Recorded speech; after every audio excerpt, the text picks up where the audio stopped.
You are in luck, Poirot. Of course, no journey on this train is ever ordinary, but this is a special occasion. To celebrate the 140 years of the Orient Express, the engine will be none other than the splendid Pacific 231G558. There she is, Poirot. The most celebrated train in history. Oh, my eyes fill with tears of pride. It is time we were aboard, my friend. Follow me. The wagon-lit conductor, Pierre Michel, will direct you to your compartment. Lead the way, Book. It was built in France in 1922 by the Compagnie Batignolles-Châtillon. At the time of its purchase by the SNCF in 1938, it could reach speeds up to 130 kilometers per hour. Wait until you see. It is like traveling back in time. Today, the train is limited to 100 kilometers per hour. I assure you, that will be more than fast enough to get you to Paris in time for your connection to London. In the meantime, you will bask in the magic that is the Orient Express.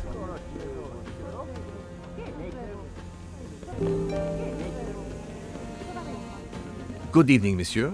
Your compartment is number 202. However, I am afraid that all the others are already full. Full? But how can that be? It is incredible, monsieur. All the world elects to travel tonight. All the same, you must find room for this gentleman here. I can exercise my powers of observation while they try to find me a bed. He is a friend of mine. He can have number 201. It is... Darling, we have to get aboard. I know. I have heard of the phobia of fear of flying, but fear of trains? Now you're making fun of me. Never mind. We'll board shortly, once our compartment is ready.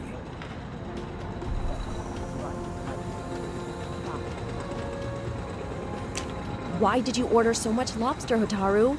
My dear Freya, I need it for my specialty on the second night. And if the lobster a la mori isn't fresh, the passengers will know. We don't have enough space for my desserts.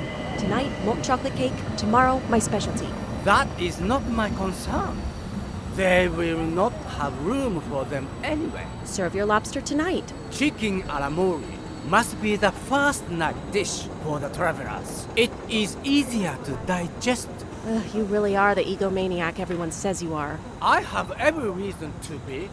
I am the engine. You are just the caboose.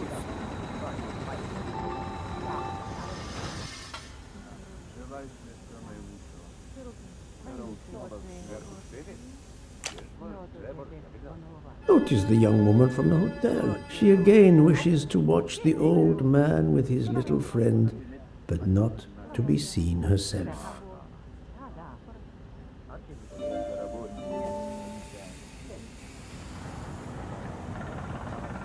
Is everything aboard the train, Hector? In your compartment, Mr. Ratchet. I'm having them disinfect the room again as you instructed. I also got a call from the Indians.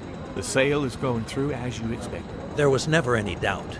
No other phone calls, Hector? From Geneva or Venice? No, sir. Who were you expecting? Never you mind. Check our tickets. We're not going in until everything is confirmed. The young man seems quite agreeable, but the older man is something quite different.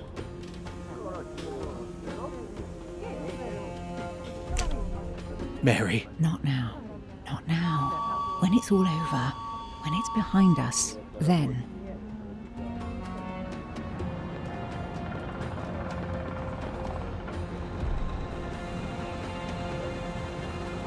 Poirot, I am mortified. The 140th anniversary, perhaps, but such a plague of passengers. Poirot, I am mortified. The 140th anniversary, perhaps, but such a plague of passengers.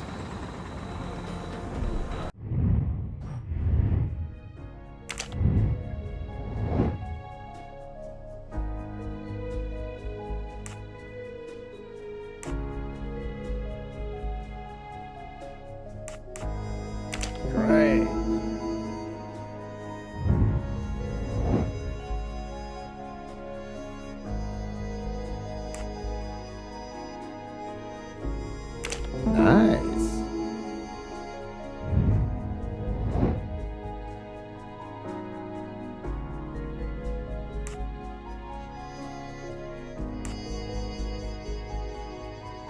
Well done.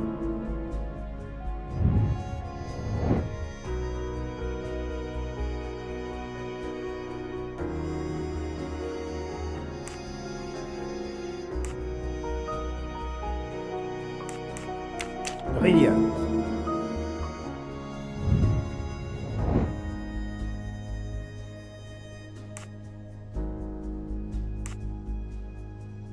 Good job.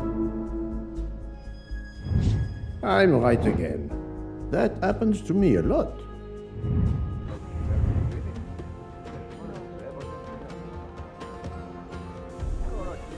Poirot, we have a solution. A gentleman has not yet come. An Englishman, a Monsieur Harris. A name of good omen. It is already time to leave. What do I care for Mr. Harris? As Monsieur pleases. I had your things sent straight to your compartment. Unfortunately, you will be with another traveler. No. Only for the first night.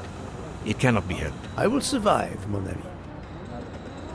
Monsieur Book, we can't find enough space in the kitchen refrigerator to store all of my ingredients. How is it possible?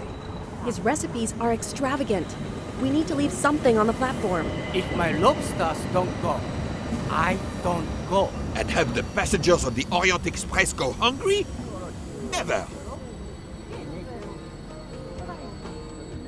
Must I intervene? The problem is unworthy of Poirot, but I do not intend to starve on the most luxurious train in the world.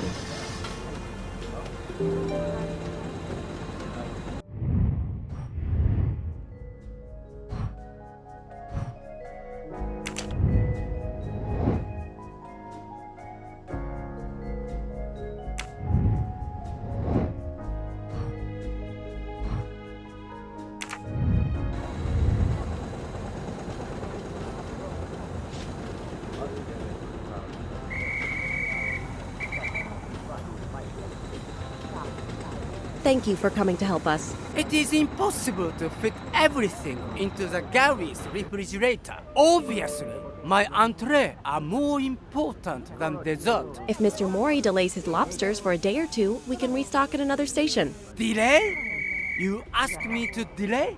Freya? Calm yourself, my friend. I'm sure we can find a solution. Is that a diagram of the refrigerator? May I see it? Yes, he refuses to look at it.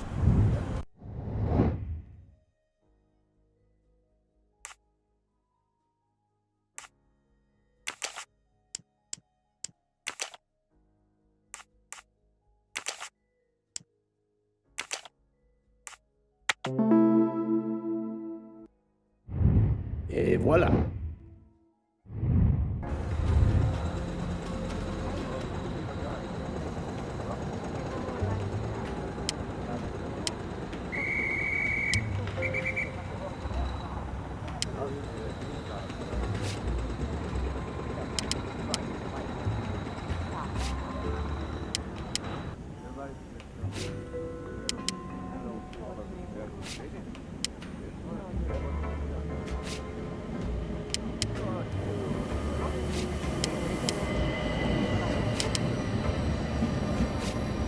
Et voilà. You saved tomorrow night's dinner. Mr. Poirot, I will reserve the finest lobster just for you. I look forward to it, monsieur. And to the dessert, mademoiselle. Hopefully. That will be the last mystery you face on our journey, my dear Poirot. Your compartment for tonight only is at the back of the second-class carriage, number 102. Tomorrow, you move to a private compartment.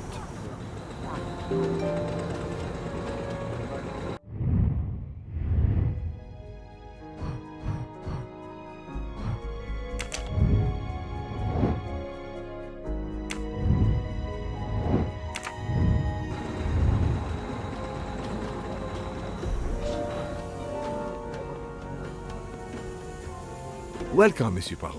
I apologize for the delay. Thank you, Monsieur Michel. I am delighted you could accommodate me.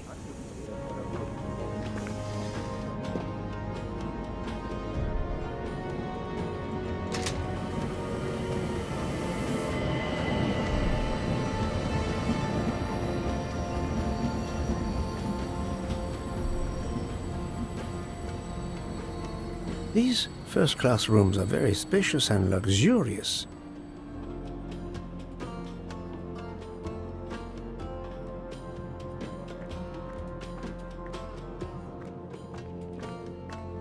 Pardon me? Oh, my apologies.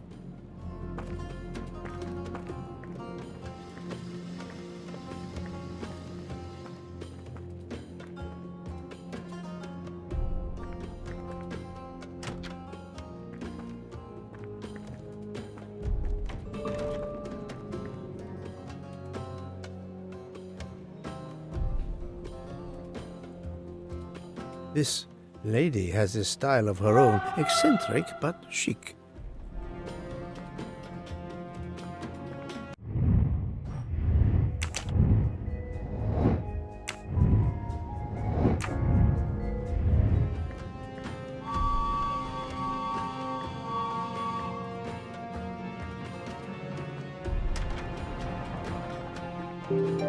Excuse me, I think you made a mistake. You are Mr. Harris? No, my name is McQueen.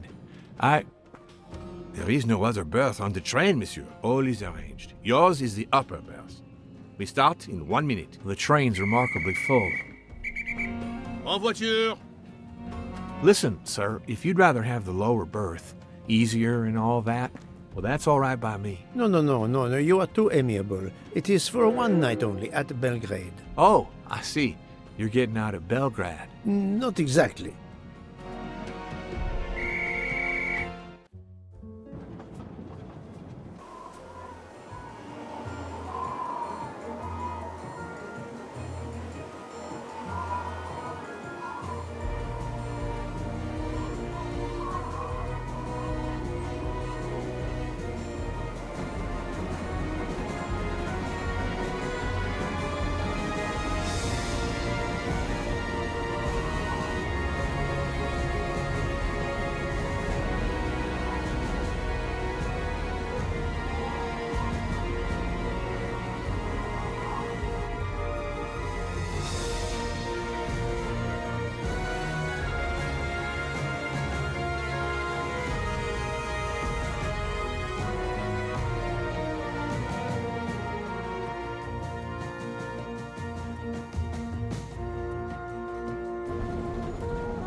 Ladies and gentlemen, dinner is served. You may join the rest of the passengers in the dining car.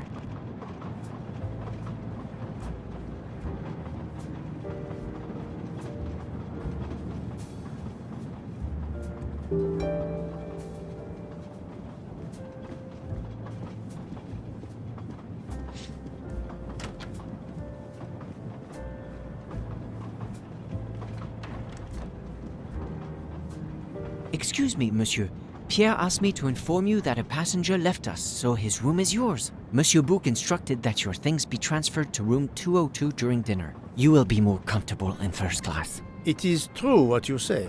Thank you, Mr. Fauché, monsieur.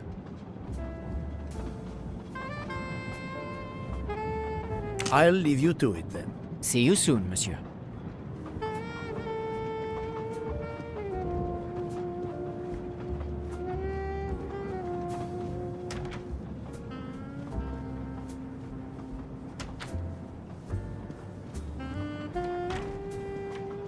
Please, my friend, join me.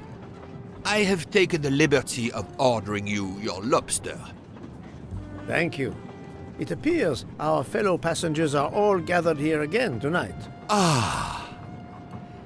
If I had but the pen of a Balzac, I would depict the scene. Oh, it is an idea, that. Ah, you agree. It has not been done, I think, and yet it lends itself to romance, my friend. All around us are people of all classes, of all nationalities, of all ages. For 3 days, these people, these strangers to one another, are brought together. They sleep and eat under one roof. They cannot get away from each other. At the end of the journey, they part. They go their several ways, never perhaps to see each other again. Certainly it interests us, inviting us to watch and wonder about their lives. Ah, I know you, my friend. Even now, your mind, it is at work. Let us test it. For example, what do you make of those two?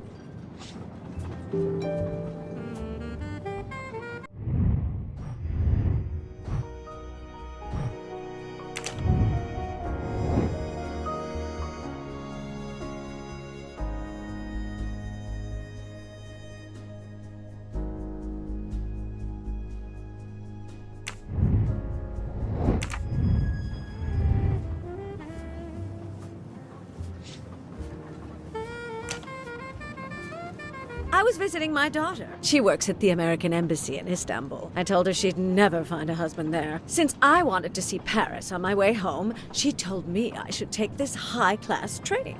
I can't wait to see Paris. It looks beautiful in the movies, but it couldn't be more beautiful than Schenectady in the good old US of A. That's where I'm living now. And you, Miss Debenham, was it? Where do you hail from? I was born in the UK. Oh, that's in England, isn't it? What do you do for a living? I teach English to children in other countries. I see. Oh, I wish I spoke a foreign language. My daughter speaks several languages. Let me tell you about her work. It's very important.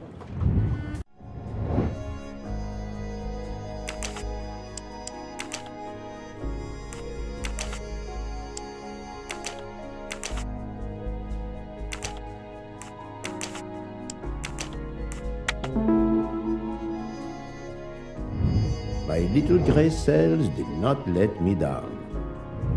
There is much you can learn about someone just by observing them and listening. For example, that lady is reserved. She reveals little. She is self-contained. Some secret prompts her to allow her dinner companion to carry the conversation. I confess, in this case, what I witnessed in Istanbul suggests more. But I will respect her privacy. You will always amaze me.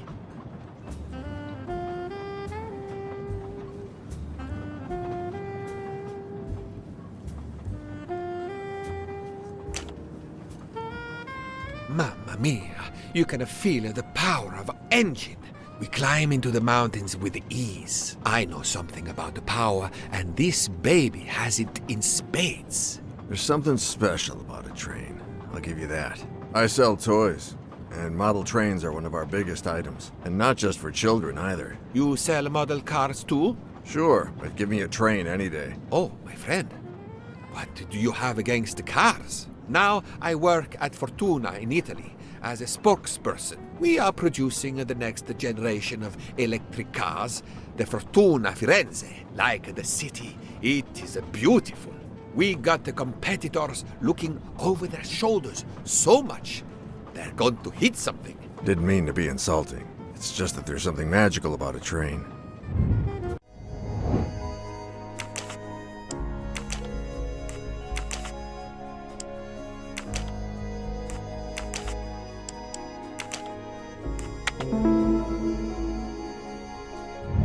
That's the right answer. The loud gentleman is very confident, a master of his own fate. It is as much in the inflection as it is in the words. He believes in winning, also that he is the one who will win. You are a magician. Oh, it is not a parlor trick, my friend. It is simply observation.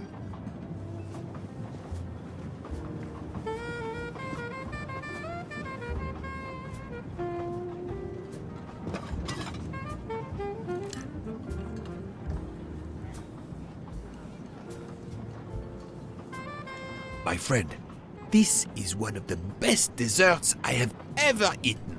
You have always had the sweet tooth. But it is a masterpiece. I I can't understand how the dessert can be so good. I would love to know what the recipe is.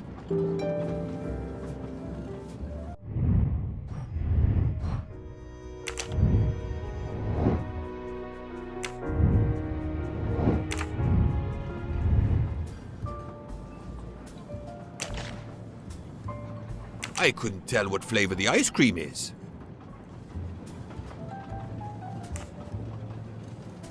It looks like lemon. Look at the zest. Yes, I wasn't sure what that was.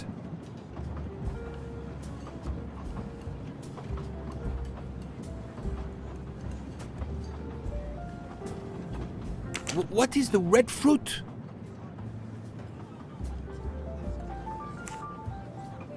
It looks like a raspberry. You have a good eye, Poirot.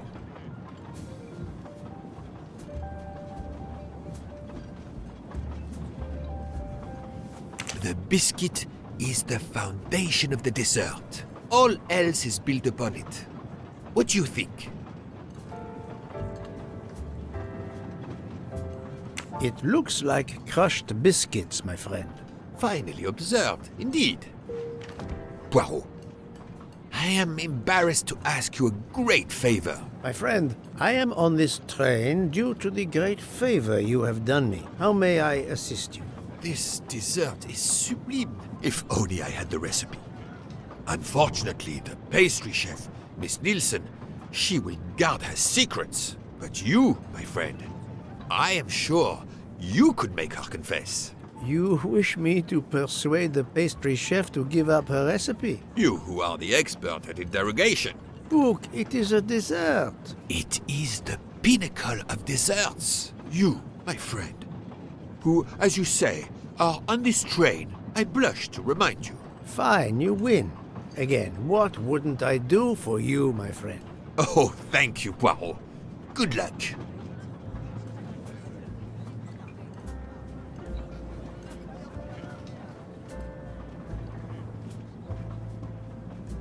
Good evening, mademoiselle. Good evening, sir. How can I help you? That was a magnificent dessert you served us tonight. I wanted to tell you personally how much both Monsieur Bouc and I enjoyed it. Thank you very much, sir. In fact, it is so good. Monsieur Bouc insists on knowing how you made it. Oh, sir, I'm sorry. You must know a chef never gives away their recipes. But, well, you helped with the refrigerator, and without space in it for me, there would have been no dessert. Very well. To prepare tonight's dessert, first I melt sugar to make caramel. Then I spread this caramel to make tuiles. Between two tuiles, I add a small scoop of lemon ice cream, and I put the whole thing on a strawberry crown. Poirot, you are suspicious even now. The pastry chef gave up her prized recipe a little too easily. I sense she wasn't entirely honest with me.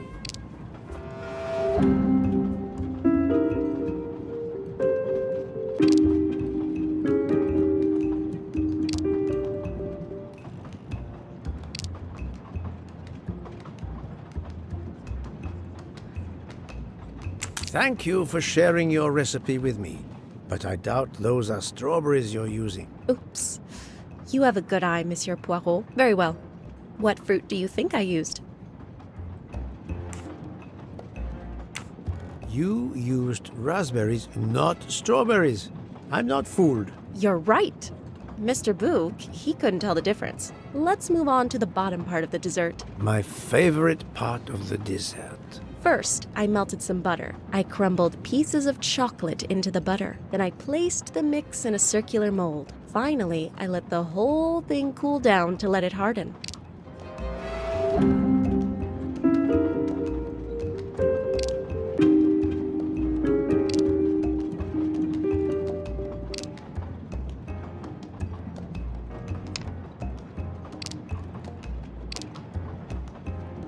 It's certainly not chocolate that you've crumbled. I see you do have an excellent palate. Do you know what ingredients I used? A clever pastry chef might mix crushed biscuits with butter to create this delicious base. That's it. You're getting closer to the entire recipe. Closer? I've caught murderers with less difficulty than this. I'll give you one last challenge. I'm sure you will be able to figure out the order I mix my ingredients in. If you can, you will have earned my recipe. Mademoiselle, solving the murder of Roger Ackroyd was easier than this. Yes, sir?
That was easy.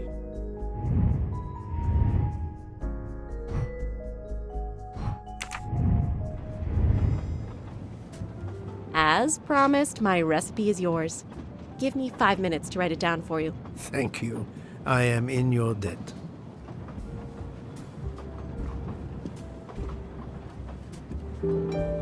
I can take advantage of this moment to resume my little observations of the passengers.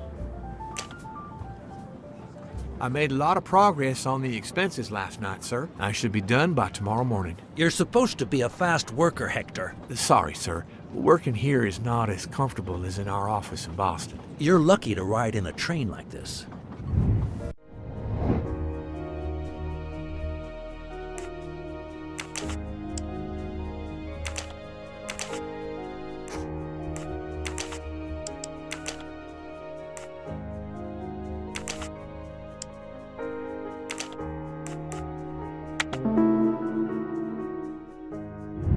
That's the right answer.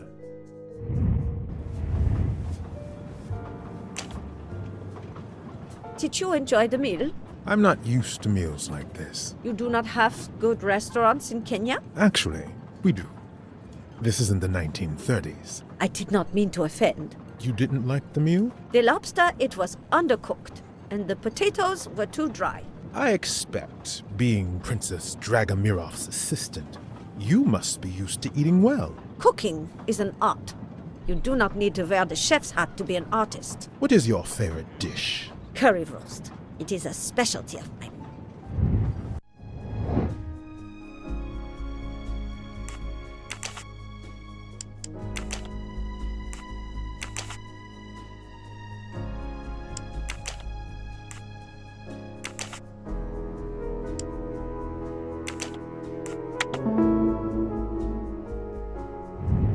That was easy.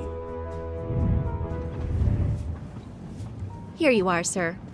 My recipe. Please tell Mr. Book he should not expect my recipes for the other desserts. Thank you very much, mademoiselle. I know he will sincerely appreciate the gesture, and I will make certain he gets the message.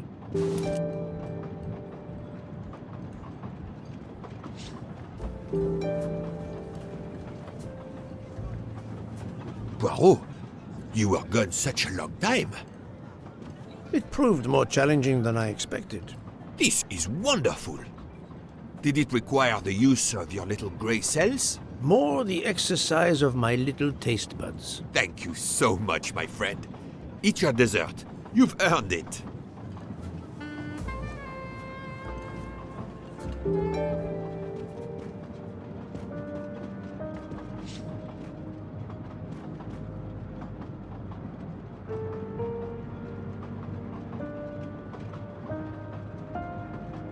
Good evening.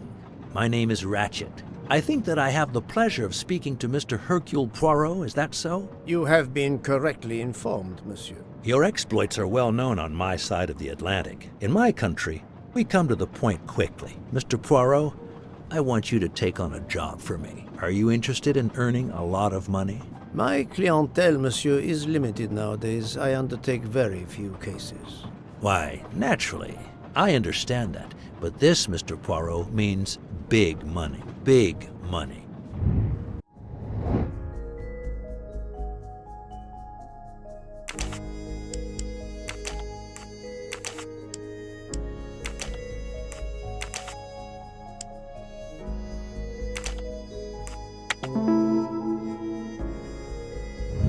My little gray cells did not let me down.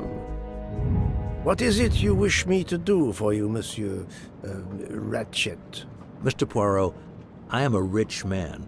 A very rich man. Men in that position have enemies. I have an enemy. Monsieur, in my experience, when a man is in a position to have, as you say, enemies, then it does not usually resolve itself into one enemy only. Yes, I appreciate that point. Enemy or enemies, it doesn't matter. What does matter is my safety. My life has been threatened, Mr. Poirot. Now, I'm a man who can take pretty good care of himself. But as I look at it, a little insurance wouldn't hurt. And remember, big money. I regret, monsieur, that I cannot oblige you. What's wrong with my proposition? If you will forgive me for being personal, I do not like your face, Mr. Ratchet. Now, if you wouldn't mind, I'd like to finish my coffee peacefully.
A nightcap, Monsieur Poirot?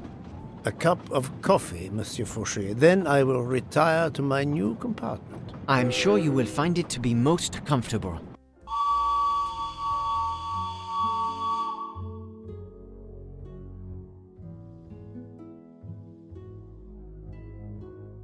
We have stopped? Yes, sir. Belgrade Station. If you'd like to go out and get some fresh air, now is the time. The train leaves at 9:15. No, I see that it is snowing. I will not seek out the fresh air. Probably a wise decision. May I suggest a chocolate to accompany your coffee? It is produced by my father, the best chocolatier in Switzerland. I would never refuse a chocolate with such high recommendation. I know you will enjoy it, and please let me know if there is anything else you require.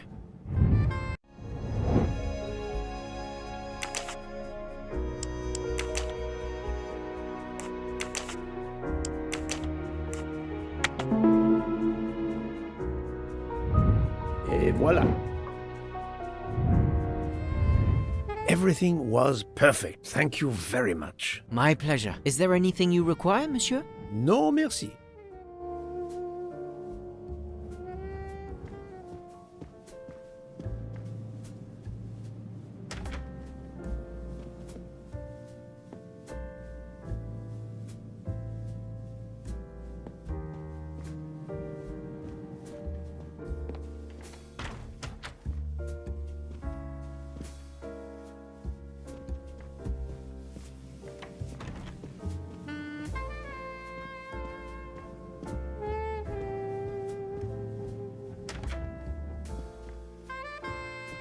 Why, I thought you'd left us. You said you were getting off at Belgrade. You misunderstood me. But, man, your baggage, it's gone. It has been moved into another compartment, that is all. Oh, I see.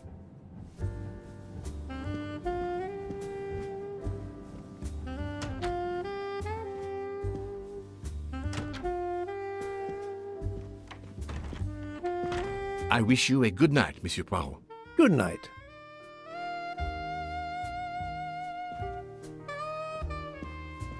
I hope you'll sleep well and that your head will be better in the morning. It is just the cold. I'm now making myself a cup of tea. I hope it'll warm you up. I hope so. Good night. Well, good night, my dear. What a brave girl. On the other hand, that man there in the next cabin, Monsieur Ratchet, he scares the hell out of me. There's something wrong about that man. My daughter always says I'm very intuitive. When Mama gets a hunch, she's dead right. That's what my daughter says. And I've got a hunch about that man. He's next door to me, and I don't like it. I put my bags against the communicating door last night. I thought I heard him trying the handle. Well, whoever you are, I'm going right to bed to read. Good night. Good night, madam. Whoever I am?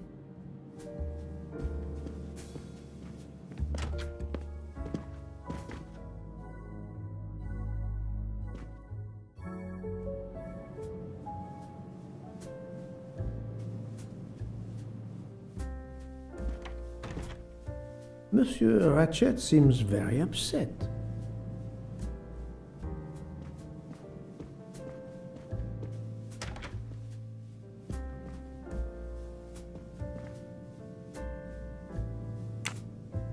Ah, finally a real bed fit for a king or a very tired detective.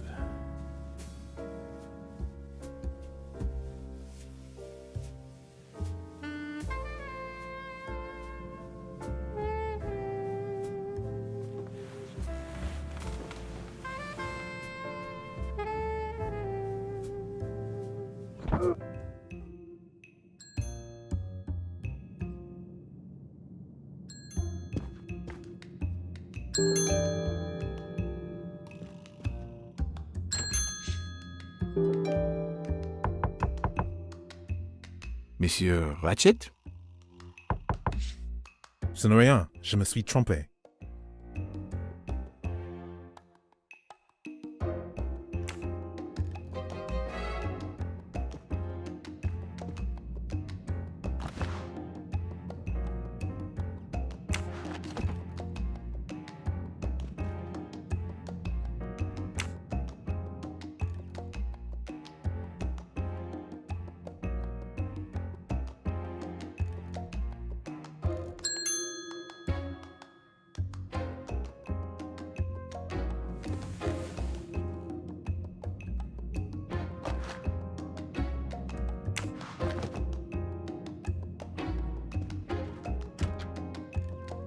Good night, madame.